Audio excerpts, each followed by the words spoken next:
नमस्ते दोस्तों, मैं हूं तरुण और आपका स्वागत है समरीवर्स में। यहां हम दुनिया की बेहतरीन किताबों के सार को आपके सामने लाते हैं। आज हम एक ऐसी किताब के सफर पर निकल रहे हैं जो आपकी जिंदगी जीने का नजरिया बदल सकती है। किताब का नाम है Ikigai, the Japanese secret to a long and happy life, जिसे लिखा है हेक्टर गार्सिया और फ्रांसिस मिरालेस ने। इस सीरीज में हम चैप्टर वाइज इस किताब के गहरे राज जानेंगे। हम सीखेंगे कि जापान के लोग, खासकर ओकिनावा आइलैंड के लोग, इतनी लंबी, खुशहाल और सेहतमंद जिंदगी कैसे जीते हैं। तो चलिए शुरू करते हैं इस खूबसूरत सफर को और ढूंढते हैं अपना इकिगाई। प्रोलोग। इकिगाई एक रहस्यमयी शब्द। दोस्तों, इस किताब की शुरुआत टोक्यो की एक बारिश भरी रात में हुई, जहां इसके दोनों ऑथर्स पहली बार मिले। वो वेस्टर्न साइकोलॉजी के एक कॉन्सेप्ट लोगोथेरेपी पर बात कर रहे थे, जिसका मतलब है लोगों को उनकी लाइफ का पर्पस ढूंढने में मदद करना। बात करते करते एक रहस्यमयी जापानीज शब्द सामने आया, इकिगाई। इसका मतलब है हमेशा बिजी रहने की खुशी। ये कॉन्सेप्ट जापान के लोगों की, खासकर ओकिनावा आइलैंड के लोगों की लंबी उम्र का एक बड़ा राज है। ओकिनावा में 100 साल से ज्यादा उम्र के लोगों की संख्या दुनिया में सबसे ज्यादा है। ऑथर्स ने पाया कि वहां के लोगों की लंबी उम्र का राज सिर्फ उनकी हेल्थी डाइट, सिंपल लाइफ या ग्रीन टी नहीं है, बल्कि उनकी लाइफ को शेप देने वाला इकिगाई है। इस राज को और गहराई से जानने के लिए ऑथर्स ओकिनावा के एक गांव ओगिमी पहुंचे, जिसे विलेज ऑफ लॉन्जेविटी भी कहा जाता है। वहां उन्होंने 100 साल से ज्यादा उम्र के बुजुर्गों के इंटरव्यूज लिए। उन्होंने देखा कि वहां के लोग एक दूसरे की बहुत मदद करते हैं, जिसे वो यूईमारू या टीम वर्क कहते हैं। उनका एक सिद्धांत है इचारिबा चोड, जिसका मतलब है हर किसी से भाई जैसा बर्ताव करो, भले ही तुम उनसे पहली बार मिल रहे हो। कम्युनिटी का हिस्सा होना, दोस्ती निभाना, हल्का खाना, अच्छी नींद लेना और आराम से एक्सरसाइज करना, ये सब उनकी लंबी उम्र के राज हैं। पर इन सब के दिल में है उनका इकिगाई। इस किताब का मकसद है जापान के सेंटेनेरियंस के इन्हीं रहस्यों को आप तक पहुंचाना और आपको अपना इकिगाई ढूंढने में मदद करना। चैप्टर 1, इकिगाई, बूढ़े होते हुए जवान रहने की कला। तो आइए पहले चैप्टर में जानते हैं कि आखिर इकिगाई है क्या। जापान के लोगों के अनुसार हर इंसान का एक इकिगाई होता है। फ्रेंच फिलोसोफर इसे रेजोन डेत्र यानी जीने की वजह कहते हैं। ये वो वजह है जिसके लिए हम हर सुबह उठते हैं। किताब में एक बहुत ही फेमस वेन डायग्राम दिया गया है। इमेजिन कीजिए 4 सर्कल्स हैं जो एक दूसरे को काट रहे हैं। पहला सर्कल वो चीज जो आपको पसंद है, व्हाट यू लव। दूसरा सर्कल वो चीज जिसमें आप अच्छे हैं, what you are good at. तीसरा सर्कल वो चीज जिसकी दुनिया को जरूरत है, व्हाट द वर्ल्ड नीड्स।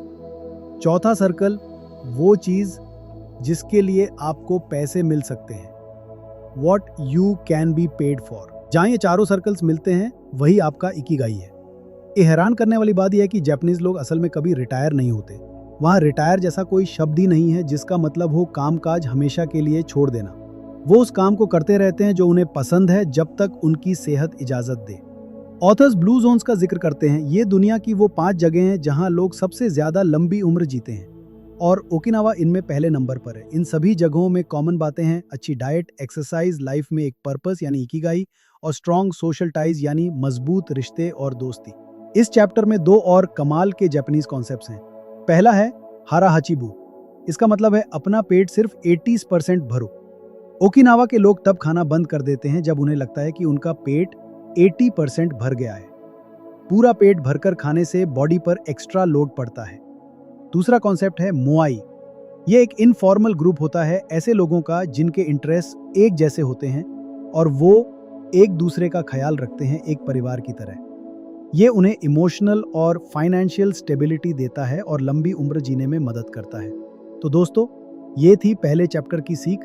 अपनी जिंदगी का मकसद ढूंढना, 80% खाना और अच्छे दोस्त बनाना, यही है लंबी और खुशहाल जिंदगी के शुरुआती कदम। चैप्टर 2, एंटी एजिंग सीक्रेट्स, लंबी और खुशहाल जिंदगी के छोटे छोटे राज। दोस्तों, चैप्टर 2 में हम उन रहस्यों को जानेंगे जो हमें वक्त से पहले बूढ़ा होने से बचाते हैं। एक पुरानी कहावत है, a sound mind in a sound body, यानी एक स्वस्थ शरीर में ही एक स्वस्थ मन रहता है। ये बात बिल्कुल सच है। अपने माइंड को एक्टिव और अडेप्टेबल रखना जवान रहने का एक की फैक्टर है। हमारे दिमाग को भी एक्सरसाइज की ज़रूरत होती है। जब हम नई चीज़ें सीखते हैं या अपने कंफर्ट जोन से बाहर निकलते हैं तो हमारे ब्रेन में नए कनेक्शंस बनते हैं और वो रिवाइटलाइज होता है। अब बात करते हैं उम्र बढ़ाने वाले सबसे बड़े दुश्मन की, स्ट्रेस। रिसर्च बताती है कि ज़्यादातर हेल्थ प्रॉब्लम्स स्ट्रेस के कारण होती हैं। जब हम स्ट्रेस में होते हैं तो हमारी बॉडी में कॉर्टिजोल जैसे हार्मोन्स रिलीज होते हैं। थोड़ी देर के लिए तो ये अच्छा है, पर लगातार स्ट्रेस में रहने से हमारे हेल्दी सेल्स डैमेज होते हैं और हम वक्त से पहले बुरे लगने लगते हैं। इससे बचने के लिए एक्सपर्ट्स माइंडफुलनेस प्रैक्टिस करने की सलाह देते हैं। माइंडफुलनेस का मतलब है अपने प्रेजेंट मोमेंट पर फोकस करना, बिना पास्ट या फ्यूचर की चिंता किए। मेडिटेशन, योगा या सांस लेने की एक्सरसाइजेस से हम इसे हासिल कर सकते हैं। हालांकि रिसर्च ये भी कहती है कि थोड़ा सा स्ट्रेस अच्छा होता है। जो लोग अपने काम में दिल लगाकर चुनौतियों का सामना करते हैं वो ज़्यादा लंबी जिंदगी जीते हैं। एक और चीज़ जो हमें तेज़ी से बूढ़ा बनाती है वो है सेडेंटरी लाइफस्टाइल, यानी दिन भर बैठे रहना। इससे बचने के लिए हम अपनी रूटीन में छोटे छोटे बदलाव ला सकते हैं, जैसे एलिवेटर की जगह सीढ़ियों का इस्तेमाल करना, दिन में कम से कम 20 मिनट वॉक करना, जंक फूड की जगह फ्रूट्स खाना, 7 से 9 घंटे की अच्छी नींद लेना। नींद बहुत ज़रूरी है। सोते वक्त हमारी बॉडी मेलाटोनिन नाम का हार्मोन बनाती है, जो एक पावरफुल एंटीऑक्सीडेंट है और एंटी एजिंग में मदद करता है। और आखिर में सबसे ज़रूरी एंटी एजिंग सीक्रेट है पॉजिटिव एटीट्यूड। जो लोग मुश्किलों का सामना पॉजिटिव सोच के साथ करते हैं और अपने इमोशंस को मैनेज करना जानते हैं, वो लंबी उम्र की तरफ पहला कदम बढ़ा चुके होते हैं। चैप्टर 3, लोगोथेरापी से इकिगाई तक। अपने मकसद को ढूंढकर लंबी और बेहतर जिंदगी कैसे जिए। दोस्तों, इस चैप्टर में हम साइकोलॉजी के एक बहुत ही इंटरेस्टिंग फील्ड से गुजरेंगे जो हमें इकिगाई के और करीब ले जाएगी। हम बात कर रहे हैं लोगोथेरापी की। इसे मशहूर साइकियाट्रिस्ट विक्टर फ्रैंकल ने डेवलप किया था। लोगोथेरापी का सिंपल सा मतलब है, ये आपको जीने की वजह ढूंढने में मदद करती है। फ्रैंकल का मानना था कि जब इंसान को अपनी जिंदगी का मकसद मिल जाता है तो वो बड़ी से बड़ी मुश्किल से भी लड़ सकता है। उनका एक मशहूर कोट है, जिसके पास जीने के लिए क्यों होता है वो लगभग हर कैसे को सह सकता है। जब हमारी लाइफ में कोई पर्पस नहीं होता तो हमें एक एग्जिस्टेंशियल क्राइसिस यानी अस्तित्व का संकट महसूस होता है। लोग अक्सर इस खालीपन को पैसों से, प्लेजर से या नशे से भरने की कोशिश करते हैं। फ्रैंकल ने इस थेरेपी को खुद पर आजमाया था जब वो नाजी कंसंट्रेशन कैंप में एक कैदी थे। वहां उनकी रिसर्च की मैन्युस्क्रिप्ट छीन ली गई थी। उस मैन्युस्क्रिप्ट को दोबारा लिखने की जरूरत ने ही उन्हें उस भयानक दौर में जीने का मकसद दिया। इसी दौर में जापान में डॉक्टर शोमा मोरिता ने अपनी एक पर्पस सेंटर्ड थेरेपी बनाई, जिसे मोरिटा थेरेपी कहते हैं। यह थेरेपी कहती है कि हमें अपनी इमोशंस को कंट्रोल या बदलने की कोशिश नहीं करनी चाहिए। हमें अपनी फीलिंग्स, चाहे वो डर हो, चिंता हो या गुस्सा, उन्हें बस एक्सेप्ट करना चाहिए। मोरिटा थेरेपी कहती है कि हमारे एहसास हमारे एक्शंस के नतीजे में बदलते हैं। मोरिटा थेरेपी के 3 मूल सिद्धांत हैं। अपनी फीलिंग्स को एक्सेप्ट करो, उनसे लड़ो मत, उन्हें बस आने दो और जाने दो। जैसे आसमान में बादल आते जाते हैं, वो करो जो तुम्हें करना चाहिए। अपनी तकलीफ पर फोकस करने के बजाय अपने काम पर फोकस करो। रिकवरी अपने आप होगी। अपनी लाइफ का पर्पस ढूंढो। हम इमोशंस कंट्रोल नहीं कर सकते, पर अपने एक्शंस कंट्रोल कर सकते हैं। इसलिए अपने इकिगाई को ढूंढो और उस पर काम करो। चाहे लोगोथेरापी हो या मोरिटा थेरेपी, दोनों का सार एक ही है। अपनी जिंदगी का फ्यूल अपना इकिगाई ढूंढना, और जब वो मिल जाए तो हिम्मत और मेहनत के साथ उस रास्ते पर चलते रहना। चैप्टर 4, हर काम में फ्लो हासिल करें। क्या आपके साथ कभी ऐसा हुआ है कि आप कोई काम कर रहे हो और आपको वक्त का पता ही ना चले? आप उस काम में इतना डूब जाते हैं कि घंटे मिनटों की तरह लगते हैं। इसी अनुभव को साइकोलॉजिस्ट मिहाई चिकसेंटमिहाई ने फ्लो का नाम दिया है। फ्लो वो स्टेट है जब हम किसी एक्टिविटी में पूरी तरह से डूब जाते हैं और कुछ भी मायने नहीं रखता। ये अनुभव इतना आनंददायक होता है कि लोग उसे सिर्फ करने के लिए करते हैं। अपने इकिगाई को जीने के लिए फ्लो की स्टेट तक पहुंचना बहुत ज़रूरी है। तो सवाल यह है कि हम फ्लो की स्टेट को कैसे हासिल करें। इसके लिए किताब में 3 स्ट्रैटेजीज दी गई हैं। स्ट्रैटेजी 1, एक मुश्किल काम चुनें, पर बहुत ज़्यादा मुश्किल नहीं। हमें ऐसा काम चुनना चाहिए जो हमारी एबिलिटीज़ के हिसाब से थोड़ा चैलेंजिंग हो, हमारे कंफर्ट जोन से थोड़ा बाहर हो। अगर काम बहुत आसान होगा तो हम बोर हो जाएंगे, और अगर बहुत ज़्यादा मुश्किल होगा तो हम फ्रस्ट्रेटेड होकर छोड़ देंगे। आइडियल चीज़ है इन दोनों के बीच का रास्ता। स्ट्रैटेजी 2, एक साफ और कॉन्क्रीट ऑब्जेक्टिव रखें।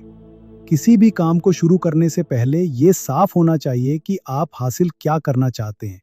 लेकिन एक बार जब आप काम शुरू कर दें तो उस ऑब्जेक्टिव के बारे में ऑब्सेस ना करें, बस प्रोसेस में फ्लो करें।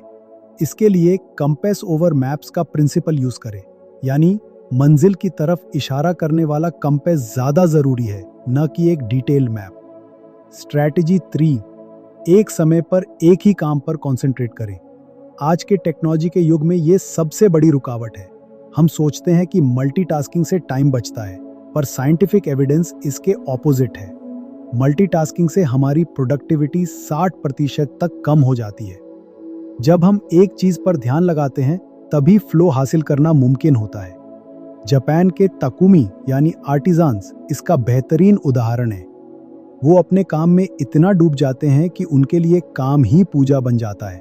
स्टीव जॉब्स भी जापान के आर्टिजान्स की इस क्वालिटी और सिंप्लिसिटी के बहुत बड़े फैन थे। हमें अपनी रोजमर्रा के बोरिंग कामों में भी माइक्रोफ्लो ढूंढना चाहिए, यानी छोटे छोटे रूटीन टास्क को भी आनंदमय बनाना। जैसे बिल गेट्स हर रात बर्तन धोते हैं क्योंकि इससे उन्हें आराम मिलता है। दोस्तों, फ्लो एक मसल की तरह है। आप जितनी इसकी प्रैक्टिस करेंगे उतना ही आप फ्लो स्टेट में जाएंगे और अपने इकिगाई के करीब पहुंचेंगे। चैप्टर 5, लंबी जिंदगी के उस्ताद। इस चैप्टर में हम उन असली उस्तादों से मिलेंगे जिन्होंने लंबी जिंदगी जीने की कला में महारत हासिल की है। हम बात कर रहे हैं सुपर सेंटेनेरियंस की, यानी वो लोग जो 110 साल या उससे ज़्यादा जीते हैं। आइए उनकी जिंदगी के फलसफे से कुछ सीखते हैं। मिसाओ ओकावा 117 साल। इनका कहना था, खाओ और सो जाओ और तुम लंबी जिंदगी जियोगे। रिलैक्स करना सीखना होगा। इनका सीक्रेट था सुशी खाना और अच्छी नींद लेना। मारिया कापोविला 116 साल। इन्होंने कहा, मैंने अपनी जिंदगी में कभी मांस मीट नहीं खाया। इनकी लंबी उम्र का राज यही था। जॉन कैलमेंट 122 साल। ये इतिहास की सबसे लंबी उम्र तक जीने वाली इंसान है। इनकी सेंस ऑफ ह्यूमर कमाल की थी। अपने 120th बर्थडे पर उन्होंने कहा, मुझे बुरा दिखता है, बुरा सुनाई देता है और मैं बुरा महसूस करती हूँ, पर सब ठीक है। वॉल्टर ब्रूनिंग 114 साल। इनका मंत्र था, अगर आप अपने मन और शरीर को बिजी रखेंगे तो आप लंबे समय तक यहाँ रहेंगे। ये दूसरों की मदद करने और मौत से न डरने में विश्वास रखते थे। इन सुपर सेंटेनेरियंस के अलावा किताब में उन आर्टिस्ट्स का भी जिक्र है जिन्होंने कभी रिटायर होना नहीं चुना और अपने आर्ट को ही अपना इकिगाई बनाया। जैसे मशहूर जापानीज आर्टिस्ट होकुसाई, जिन्होंने 70 साल की उम्र के बाद अपना सबसे बेहतरीन काम किया। इन सभी लोगों की कहानियों से एक ही बात सामने आती है, लंबी उम्र का राज है एक साफ मकसद होना, अपने काम से प्यार करना और उसमें अंत तक लगे रहना। जापान इस मामले में सबसे आगे है, न सिर्फ उनकी डाइट और हेल्थ केयर सिस्टम के कारण, बल्कि उनके कल्चर के कारण भी, जहां लोग आखिर तक एक्टिव रहते हैं और अपने इकिगाई को जीते हैं। चैप्टर 6, जापान के सेंटेनेरियन से सीख। इस चैप्टर में ऑथर्स हमें अपने ओकिनावा के सफर पर ले जाते हैं, खासकर ओगिमी गांव में, जिसे विलेज ऑफ लॉन्जेविटी कहा जाता है। यहाँ उन्होंने 100 से ज्यादा बुजुर्गों से बात की और उनसे उनकी लंबी और खुशहाल जिंदगी के राज पूछे। उन्होंने पाया कि वहाँ के लोगों की जिंदगी बेहद सोशल है। लोग एक दूसरे से जुड़े रहते हैं, हमेशा किसी न किसी एक्टिविटी में बिजी रहते हैं और अकेलापन महसूस ही नहीं करते। ओगिमी के सेंटेनेरियंस का कहना है कि उनके पास हर दिन करने के लिए कोई ना कोई काम होता है, चाहे वो गार्डनिंग हो, कुकिंग हो या फिर अपने दोस्तों से मिलना जुलना हो। वहाँ के लोग अपने दोस्तों के साथ मोआई ग्रुप्स में रेगुलरली मिलते हैं, जहाँ वो चिट चैट करते हैं, अपने एक्सपीरियंसेस शेयर करते हैं और एक दूसरे की मदद करते हैं। ये ग्रुप्स उन्हें इमोशनल सपोर्ट और बिलोंगिंगनेस का एहसास दिलाते हैं। ओगिमी के बुजुर्गों के कुछ डेली हैबिट्स भी बहुत इंटरेस्टिंग हैं। वो सब्जियों और टोफू से भरपूर हल्का खाना खाते हैं। ग्रीन टी और हर्बल टी उनकी डेली रूटीन का हिस्सा है। वो हमेशा एक्टिव रहते हैं, गार्डनिंग, वॉकिंग या फिर घर के छोटे मोटे काम करते रहते हैं। हर किसी के पास कोई ना कोई इकिगाई होता है।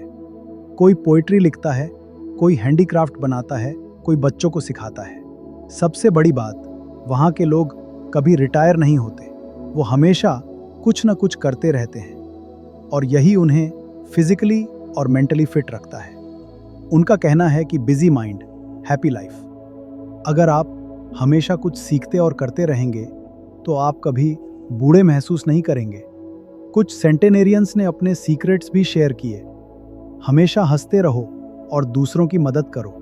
हर दिन कुछ नया सीखो। अपने इमोशंस को एक्सप्रेस करो, दबाओ मत।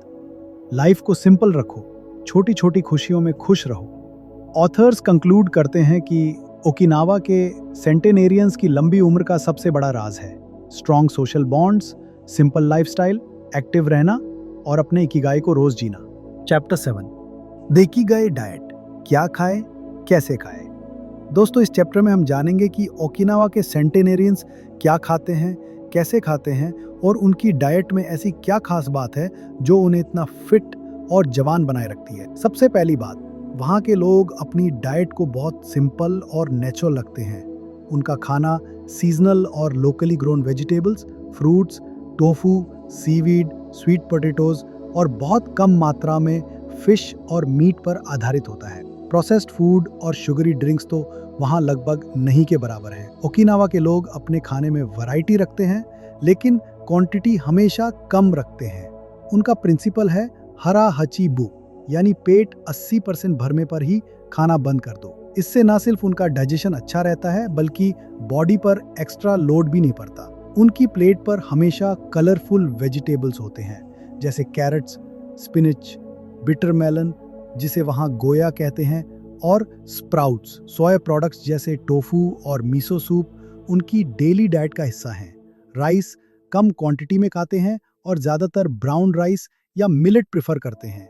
ओकिनावा के लोग दिन में 3-4 बार थोड़ा थोड़ा खाना खाते हैं, न कि एक साथ बहुत ज़्यादा। उनका ब्रेकफास्ट सबसे हैवी होता है, लंच मॉडरेट और डिनर बहुत लाइट।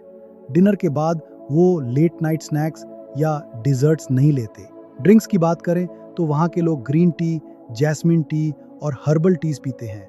सॉफ्ट ड्रिंक्स या अल्कोहल बहुत कम ही लेते हैं और अगर लेते भी हैं तो बहुत लिमिटेड क्वांटिटी में। एक और खास बात, वहाँ के लोग खाना बड़े आराम और ग्रैटिट्यूड के साथ खाते हैं। हर मील से पहले वो इताडाकिमास बोलते हैं, जिसका मतलब है मैं इस भोजन के लिए आभार प्रकट करता हूँ। इससे उनका रिलेशनशिप विद फूड बहुत पॉजिटिव रहता है। ऑथर्स ने ये भी नोटिस किया कि वहाँ के लोग कभी भी इमोशनल ईटिंग नहीं करते, यानी स्ट्रेस या बोर्डम में खाना नहीं खाते। उनका फोकस हमेशा नरिशमेंट और एंजॉयमेंट पर रहता है। अगर आप भी इकिगाई डाइट को फॉलो करना चाहते हैं तो ये टिप्स याद रखें। सीजनल और लोकली ग्रोन वेजिटेबल्स और फ्रूट्स खाएं, प्रोसेस्ड फूड और शुगर से दूर रहें, हर मील में वैरायटी रखें लेकिन क्वांटिटी कम रखें, हरा हाची बू प्रिंसिपल अपनाएं, यानी पेट 80% भरने पर ही रुक जाएं, मील्स को ग्रैटिट्यूड और एंजॉयमेंट के साथ खाएं।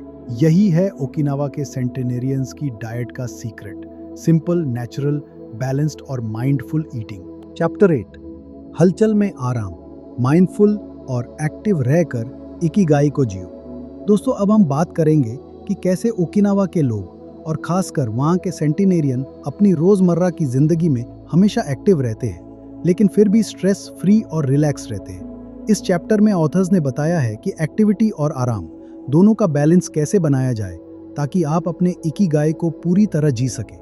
ओकिनावा के लोग कभी भी जिम नहीं जाते या इंटेंस वर्कआउट नहीं करते।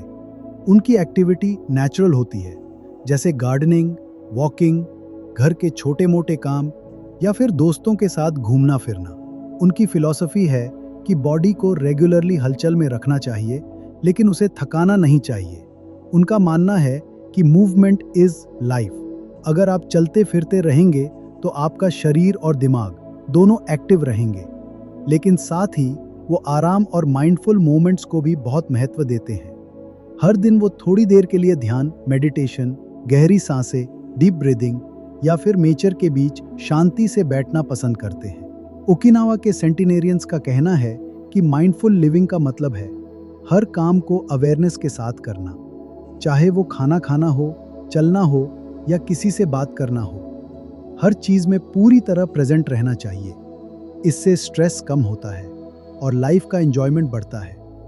कुछ डेली हैबिट्स जो उन्होंने शेयर की: हर सुबह उठकर हल्की स्ट्रेचिंग या ताई ची करना, दिन में कम से कम 20-30 मिनट गार्डन में काम करना या वॉक करना, दोपहर में थोड़ी देर के लिए आराम करना, पावर नैप लेना, शाम को दोस्तों या परिवार के साथ क्वालिटी टाइम बिताना, हर दिन ग्रैटिट्यूड प्रैक्टिस करना, लाइफ और नेचर के लिए आभार जताना।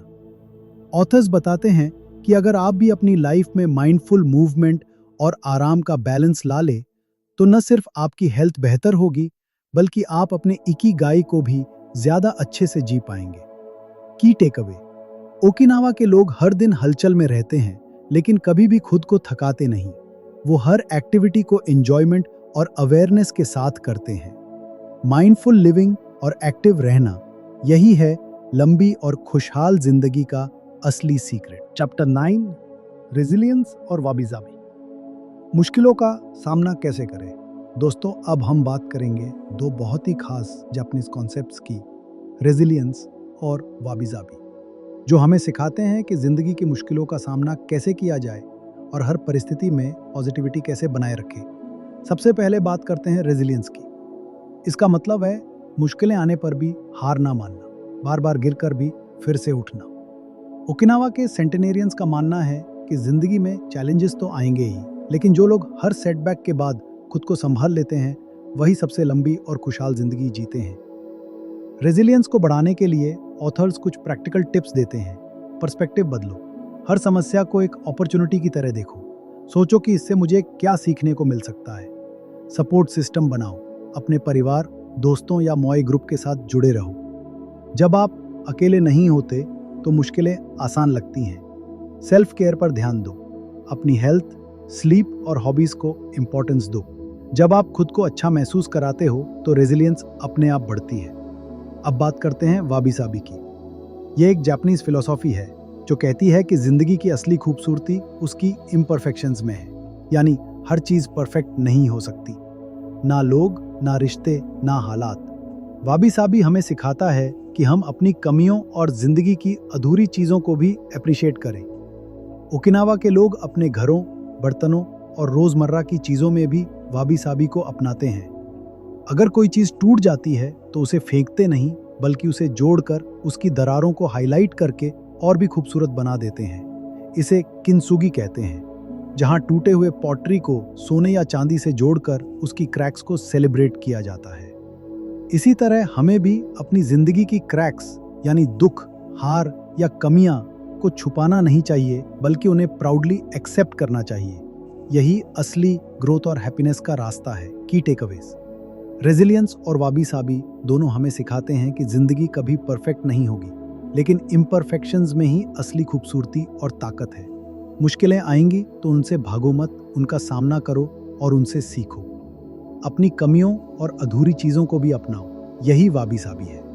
दोस्तों, अगर आप रेजिलियंस और वाबी साबी को अपनी जिंदगी में उतार लेंगे तो कोई भी मुश्किल आपको हिला नहीं पाएगी और आप हर परिस्थिति में खुश रहना सीख जाएंगे। एपिलॉग, फाइनल चैप्टर, इकिगाई, जीने की कला। दोस्तों, अब हम पहुंच गए हैं इस खूबसूरत किताब के आखिरी पड़ाव पर।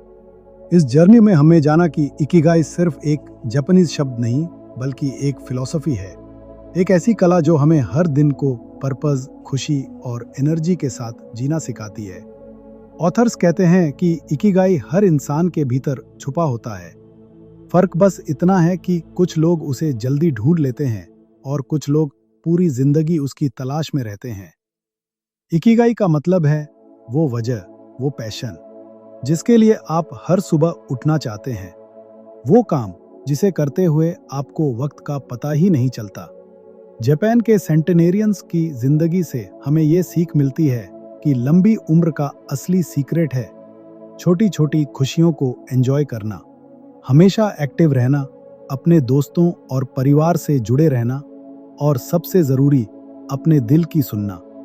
ऑथर्स ने इस किताब के अंत में कुछ प्रैक्टिकल टिप्स भी दिए हैं। हर दिन कुछ नया सीखें, क्यूरियोसिटी को कभी मरने न दें, अपनी बॉडी और माइंड दोनों को एक्टिव रखें, चलते फिरते रहें, सीखते रहें, अपने रिश्तों को स्ट्रॉन्ग बनाएं, दोस्तों और परिवार के साथ समय बिताएं, सिंपल और हेल्दी खाना खाएं और हरा हचीबू प्रिंसिपल अपनाएं। अपने इमोशंस को फ्रीली एक्सप्रेस करें, उन्हें दबाएं नहीं। हर काम को ग्रेटिट्यूड और एंजॉयमेंट के साथ करें। और सबसे बड़ी बात, कभी भी रिटायर मत हों, हमेशा किसी ना किसी पैशन या पर्पस के साथ जुड़े रहें। इकिगाई हमें सिखाता है कि जिंदगी का असली मजा फ्यूचर की चिंता या पास्ट की रिग्रेट्स में नहीं, बल्कि प्रेजेंट मोमेंट को पूरी अवेयरनेस और खुशी के साथ जीने में है। तो दोस्तों, यही है इकिगाई, जीने की कला। उम्मीद है इस किताब की सीख आपको अपनी जिंदगी में भी इंस्पिरेशन और हैप्पीनेस देगी।